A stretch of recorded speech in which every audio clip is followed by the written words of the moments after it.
Olá. Recentemente, numa cafeteria aqui, reunido com os amigos, eles estavam discutindo sobre os caminhos da política brasileira. E um deles contra-argumentou, dizendo, olha, os caminhos da política brasileira todos nós já conhecemos. O ideal seria a gente discutir os descaminhos da política. E um deles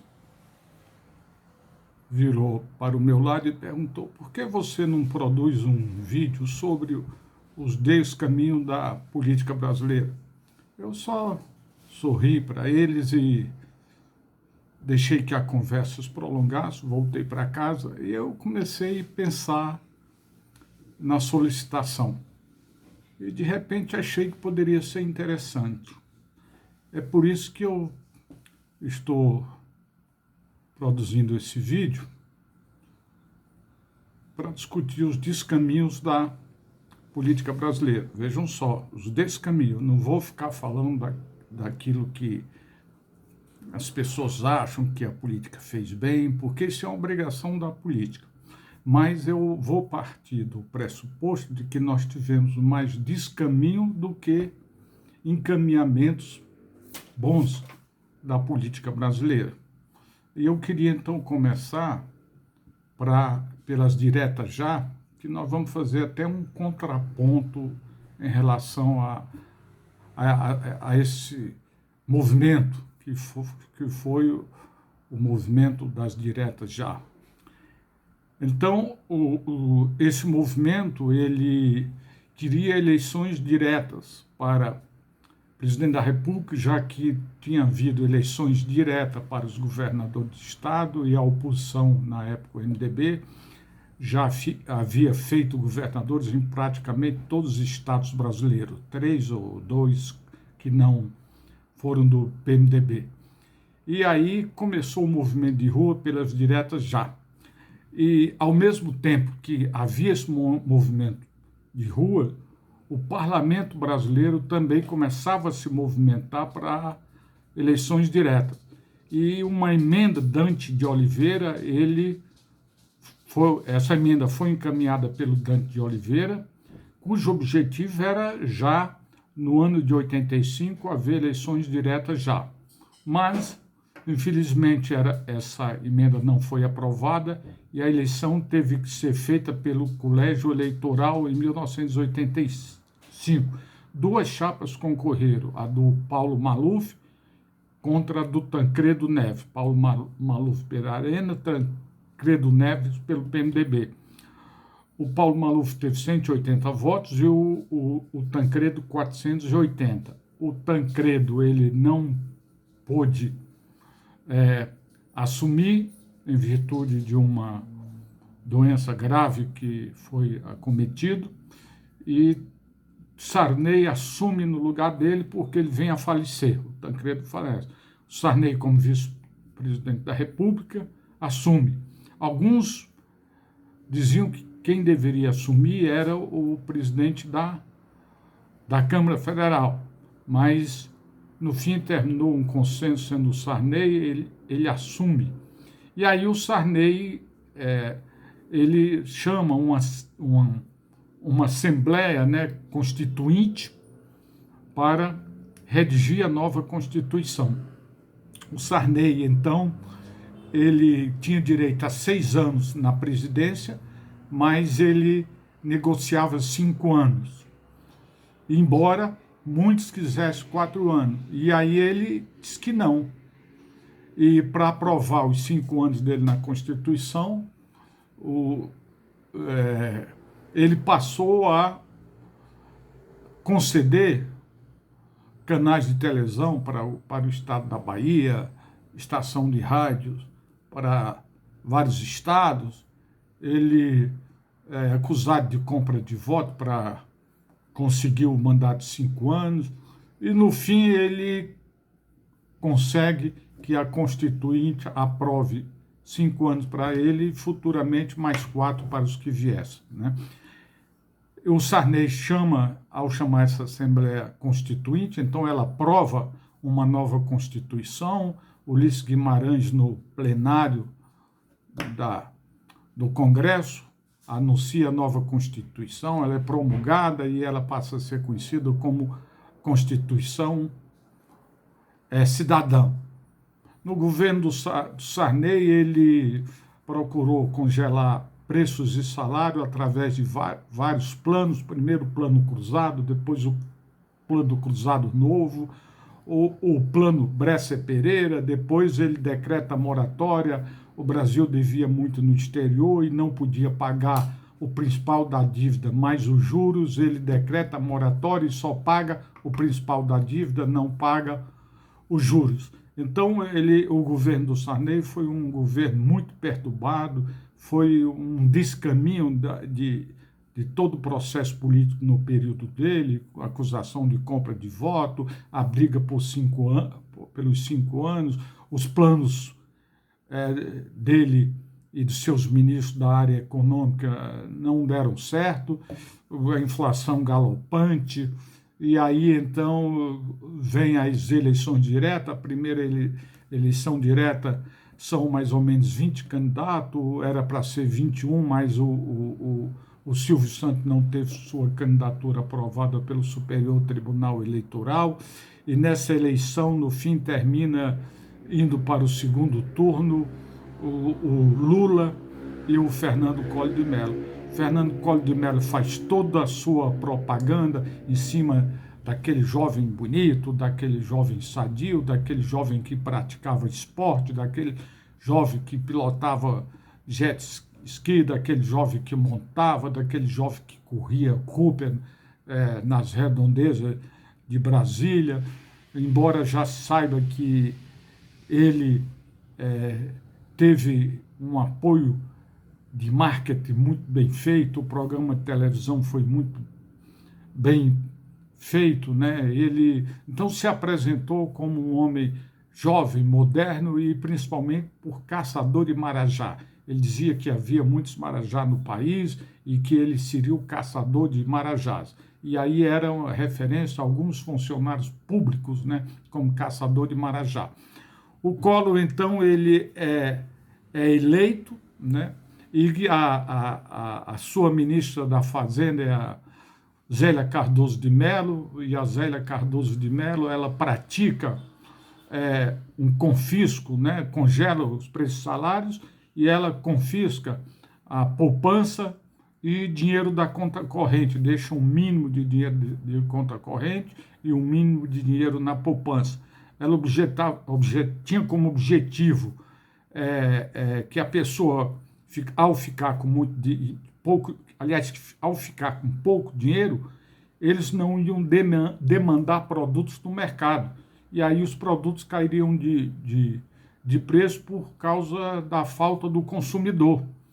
E esse plano, obviamente, não deu certo, mas até ele não dar certo, o país sofreu muito, o empresariado não gostava da política econômica dele, o empresariado, nesse momento, eles se une, de certa forma, com parte dos trabalhadores, porque os trabalhadores foram mais afetados, e depois o Collor é acusado de receber presente de uma caminhoneta Elba como presente da Fiat, e isso foi motivo para o impeachment. Ele sofre o impeachment e quem assume no lugar dele é o Itamar Franco. O Itamar Franco, ele fez um governo mais ou menos tranquilo, ele encaminhou uma proposta de parlamentarismo ou de continuar com o regime presidencialista, e esse plebiscito ele não foi aprovado e o regime continuou presidencialista. O Itamar termina com uma certa tranquilidade, sem antes encaminhar um plano que foi elaborado por uma equipe de professores da PUC do Rio de Janeiro, sob o comando do seu ministro da Fazenda, que foi o Fernando Henrique Cardoso, e esse plano é o plano real. Ele congela, não chega a congelar preços de salário, mas ele estabelece como parâmetro da nossa moeda o dólar. Quer dizer, você ganhava em real, mas consumia em dólar, né? É um pouco diferente essa situação. E então isso também, nesse momento, o poder de compra da população, obviamente, caiu. Isso foi um descaminho da política. O Itamar termina seu mandato e quem é eleito é o seu ministro da Fazenda, que navegou na onda do Plano Real. E, apesar de todos os problemas, o Plano Real se consolidou, a moeda real se consolidou, e o Fernando Henrique ele assume o poder, a presidência da República, ganha do Lula, que tinha se candidatado outra vez, e o Fernando Henrique ele começa um processo neoliberal no país, que começa não, ele consolida um processo neoliberal no país que já vinha do governo Fernando Collor de Mello. E o Itamar deu um time nesse período, mas o Fernando Henrique volta com mais força, e ele abre o mercado interno para o comércio internacional. Algumas indústrias brasileiras não aguentaram a concorrência internacional e foram sucateadas. O comércio no Brasil sofreu muito, porque aqueles produtos de R$ 1,90, em toda esquina tinha uma loja que vendia penduricalhos por R$ 1, por R$ 1,60, por R$ 1,90, todos eles de produção chinesa. O comércio internacional chinês invadiu o comércio do Brasil, foi uma concorrência desigual, muitas lojas foram fechadas e muitas indústrias também foram fechadas, foram à falência, e foi outro descaminho da política brasileira. O Fernando Henrique consegue ser reeleito, ele consegue privatizar a Light e para um grupo francês e privado, e o interessante é que a Light sai do Estado brasileiro e vai para o Estado francês. E então há uma privatização muito esquisita, né? Mas ele consegue terminar o seu mandato.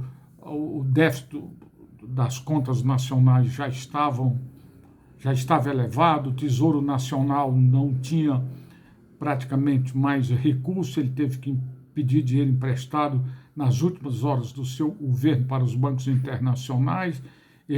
Os bancos emprestaram e esse dinheiro foi para ele pagar parte da dívida externa nossa, de forma que na próxima eleição era o Lula que ganha, e o Lula pega o Tesouro Nacional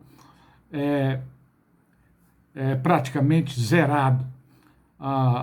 O Lula vinha de um nacionalismo forte, de participação do Estado na economia, era contra o neoliberalismo. O Lula foi contra as reformas que foram feitas no Estado brasileiro, principalmente contra o Fernando Henrique Cardoso. O Lula o pessoal que apoiava o Lula, logo depois das eleições de Fernando Henrique, escreveram nos muros fora FHC, e isso magoou muito o Fernando Henrique Cardoso, porque eles tinham participado junto das diretas já. Mas, enfim, o Lula assume, e a primeira coisa que ele faz, ainda no período, antes de assumir, corrigindo, no período da campanha, ele escreve uma carta aos brasileiros, que na verdade foi uma carta ao mercado financeiro internacional. E nessa carta ele assume claramente as propostas neoliberais. Os banqueiros internacionais gostaram muito dessa carta do Lula. E de forma que quando o Lula assume, ele também faz reformas no Estado brasileiro, ele faz reforma da Previdência, ele também faz reforma administrativa. O Lula escolhe como vice-presidente José de Alencar, que era um burguês. Antes ele dizia que trabalhador vota em trabalhador, isso na campanha de governador para São Paulo em 1982. E o Lula coloca como presidente do Banco Central Meirelles, que era um deputado recém-eleito pelo PSDB de São Paulo, e ele vai ser o presidente do Banco Central no Brasil. O Banco Central é o gestor da moeda nacional, ou seja, botou, né, o galo no galinheiro, né? O Meirelles passou a ser o gestor da moeda nacional, que era estratégica para o país. Assim, ele mostra que ele é um liberal. No segundo ano do governo Lula já vem a história do mensalão, acusações contra ele, o Roberto Jefferson denuncia isso, e ele consegue terminar o primeiro mandato, ganha no segundo mandato, aprofunda algumas reformas, ele também participa de movimentos populares, incentiva os movimentos populares, o movimento dos sem terra se fortalece, e no fim ele termina passando o mandato para a presidente Dilma. A Dilma era mãe do PAC, né? E ela é eleita no primeiro turno, ela teve muita dificuldade no início, mas ela consegue terminar o primeiro mandato dela. No segundo mandato ela concorre contra o Aécio Neves, e ao concorrer ela apresenta um plano de governo já para o seu segundo mandato e denunciava o plano do Aécio Neves como um plano neoliberal. E quando ela assume, ela ganha a eleição, ela assume, ela implanta uma política econômica neoliberal. Ela faz reforma da Previdência, os funcionários públicos são outra vez prejudicados. A Dilma, ela vai para a escolha do presidente da Câmara, ela apoia um deputado federal por São Paulo do PT contra o Eduardo Cunha, do PMDB, e o candidato dela perde. E então a Dilma, ela resolve peitar a nova direção da Câmara. E o Cunha, para se vingar, encaminha um processo de impeachment contra a presidente. E ela termina sofrendo o impeachment. Isso foi precedido de um golpe do próprio presidente Temer, uma traição, aliás, do Temer, que participou dessa montagem. Está para sair um livro do Cunha sobre isso. Depois que o Temer assume, durante o período do Temer, ele também se alinha ao Centrão, como fez Dilma e como fez o Lula. Tanto é que o representante do atual governo na Câmara Federal, ele foi também representante do Lula, da Dilma, e foi ministro da Saúde do Temer. Assim sendo, todo esse processo que se aprofunda no governo Lula, começou no Fernando Henrique Cardoso, foi um processo de não encaminhamento de uma política, foram descaminhos da política brasileira. E nós temos sofrido com essa política até a atualidade. Cada vez mais o Centrão se fortalece, mas foi esse Centrão que deu apoio ao governo Dilma, depois traiu, deu apoio ao governo Temer, depois traiu e deu apoio ao governo Lula. Então, esse Centrão, ele vem desde a época do Fernando Henrique Cardoso e é uma obra-prima da política. É um verdadeiro, digamos assim, uma despolitização de momentos muito importantes no cenário nacional. Então, foi um descaminho que aconteceu desde da redemocratização até o último governo Temer. Em relação ao próximo governo, nós vamos fazer um vídeo procurando demonstrar também o descaminhamento da política, né, no governo atual. Mas vamos deixar ele terminar o primeiro mandato.